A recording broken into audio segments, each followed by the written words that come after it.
மாண்புமிகு நீதிபதியே, இந்த நீதிமன்றம் இன்று விசாரிக்கிறது ஒரு சாதாரண கண்ணாடி பாட்டிலை இல்ல, ஒரு உயிர்கொல்லி பழக்கத்தை.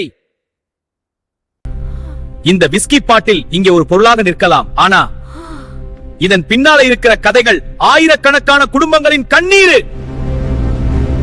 இந்த விஸ்கி பாட்டில் வந்ததுனால நிறைய பேர் குடிச்சு சாகுறாங்க. அது ஆக்சிடென்டா இருக்கலாம், அது ஹெல்த் ப்ராப்ளமா இருக்கலாம், ஆனா காரணம் இந்த மாதிரி பாட்டில் தான். ஒரு குடி ஒரு நாள், அதுக்கப்புறம் அது ஒரு பழக்கமா மாறுது, பழக்கம் அழிவா மாறுது. இந்த நீதிமன்றம் இன்று ஒரு பாட்டில மட்டுமில்ல, ஒரு தீய பழக்கத்தையே விசாரிக்குது. மாண்புமிகு நீதிபதியே, இந்த வழக்கின் பாட்டிலுக்கு இல்ல, நம்ம சமூகத்துக்கு. இன்று இந்த நீதிமன்றம் ஒரு தீர்ப்பு சொன்னா நாளை ஒரு குடும்பம் காப்பாற்றப்படும். இந்த நீதிமன்றம் வாதங்களையும் கவனமாக கேட்டுள்ளது. இங்கே நிற்கிறது ஒரு விஸ்கி பாட்டில், ஆனா உண்மையில் நம்ம முன்னாடி நிற்கிறது ஒரு பழக்கம். ஒரு பொருள் தனியாக குற்றவாளி ஆகாது, அதை எப்படி பயன்படுத்துறோம் அதுதான் தீர்மானிக்கும். இந்த பாட்டில் யாரையும் திணிக்காது, ஆனா அதுக்கு அடிமையாகிற மனசுதான் வாழ்க்கையை அழிக்குது.